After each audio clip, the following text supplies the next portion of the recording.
Hey guys, I'm back with another video. Today's video is going to be a review of what I am calling the saucy version of Pride and Prejudice, other known as Bridgerton.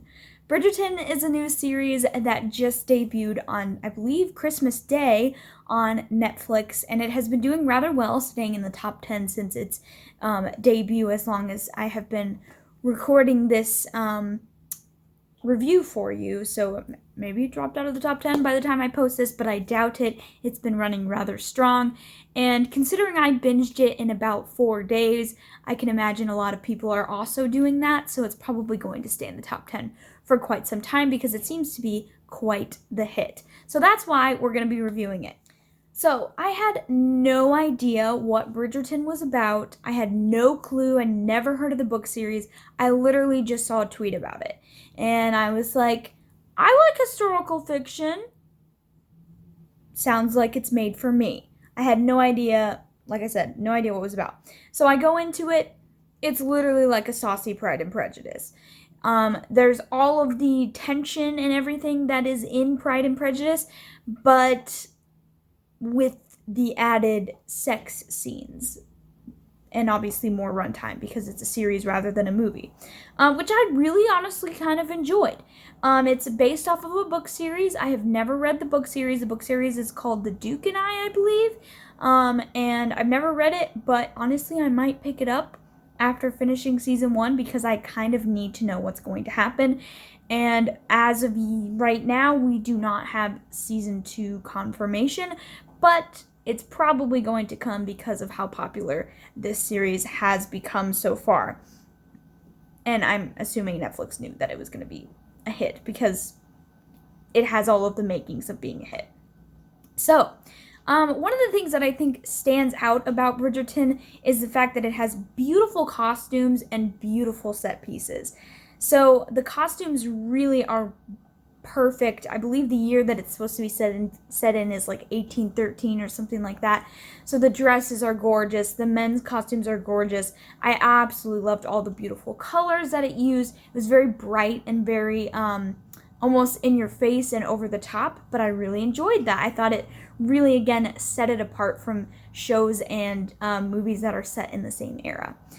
Maybe not the most historically accurate. I have not looked to watch any like fashion reviews on it as far as if it is historically accurate with the fashion, but speaking from just a production design perspective, I thought they did really well and it looked really, really beautiful. The set pieces are gorgeous in this. All of the houses, all of the balls, the queen's like castle and her rooms, everything, the beautiful lawns and beautiful gardens.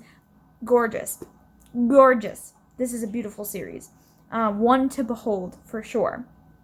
Another thing that really stood out to me in Bridgerton was the great acting paired with the great writing. So, if you hadn't seen it, my Wonder Woman 1984 review came out just recently, and it kind of has great performances from really great actors, but not the best writing in my opinion. This is a great showing of great acting, but also great writing. So the writing is done really, really well, and it helps complement the performances that we're getting from these actors that are honestly actors I have never really seen before. I think the only actress that I had seen in something before was Eloise. So these are actors that are doing a really great job, in my opinion. And the writing is just beautiful. That, like I said, there's tension and there is intrigue. It's very, very well done.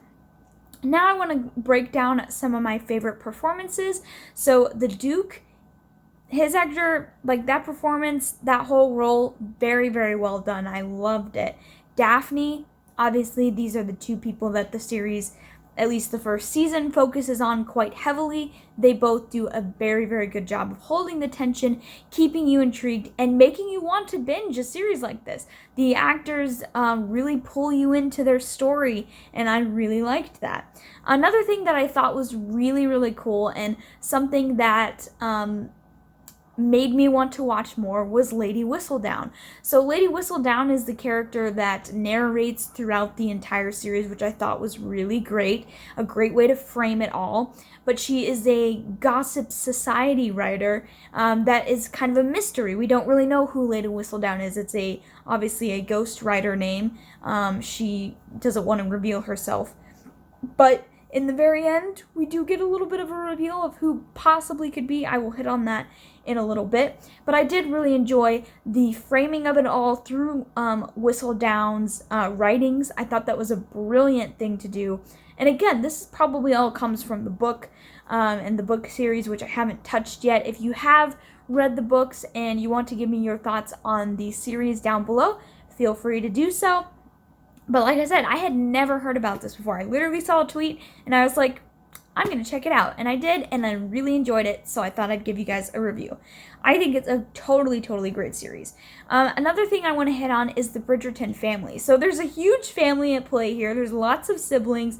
You know, Anthony is great, Colin's great, Benedict's great. We get a lot of different storylines that are storylines that we can definitely build on in further seasons. It kind of reminds me of the first season of Game of Thrones, how it doesn't entirely focus on the storylines of like Arya and Jon and Sansa and all these different characters. It focuses on them a little bit, but what it really does is set up for their storylines, which are coming in the further seasons since Ned Stark is now out of it.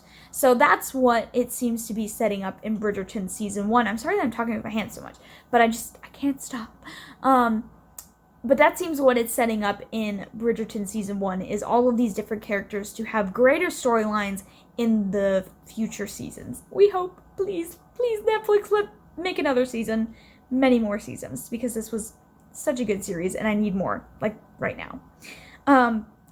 One character that stood out in the Brigerton family, especially to me, was Eloise. I thought she was a great, great character. She kind of stands a little bit different from all of the girls that are around her. She's not really wanting to be out in society.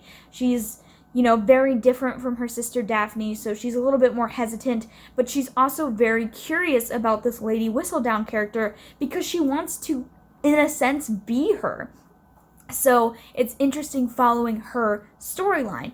And the thing that makes it incredibly interesting is the Lady Whistledown reveal. So at the very end of the series, we see Eloise kind of save Lady Whistledown from being discovered by the Queen. And at the complete end, it shows you who this person in this cloak was that was coming to deliver the Whistledown society paper, like for that day. They were coming to deliver for the next day, coming to deliver to the printers, and she is saved by Eloise because she's almost discovered. We are revealed that that is actually Penelope, and from the Featherington family. And I don't really know how I feel about that. So again, I haven't read the book, so I don't know if it's actually Penelope or not. And I'm not going to look it up because I don't want to. I don't want to spoil it for myself. But I think she might be more of a messenger helper person to Lady Whistledown rather than Lady Whistledown herself. Lady Whistledown is voiced by clearly an elderly woman who has a great voice, by the way, kind of similar to like Julie Andrews or Angela Lansbury, in my opinion. Again, frames the series very, very well with that voice that comes in where she's like, gentle reader. I absolutely love it. But I think Penelope is involved with Lady Whistledown, but may not necessarily be Lady Whistledown, if you know what I mean. She could be, but I think there may be more mystery to come. So yeah, that was kind of my thoughts on Bridgerton Season 1. I think it's very, very good. I highly recommend watching it. Obviously, I just spoiled a lot for you, so if you just watched that, I apologize. I mean, I warned you in the title of this video that there are spoilers, but I would highly recommend watching it if you haven't yet and you just wanted to see someone's opinion on it. It is very good. It's very intriguing, especially for those of us that do enjoy historical dramas and, of course, romance, because it has all of those things. Romance, intrigue, a lot of sexy scenes, and yeah, it's a very, very fun time.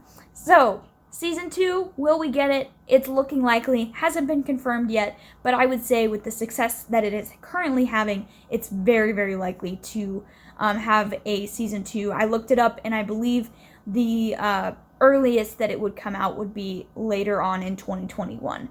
So, fingers crossed that happens. But yeah, guys, that's my review of Bridgerton Season 1. You can let me know your thoughts down in the comments down below. Have you watched the series? Are you going to watch the series?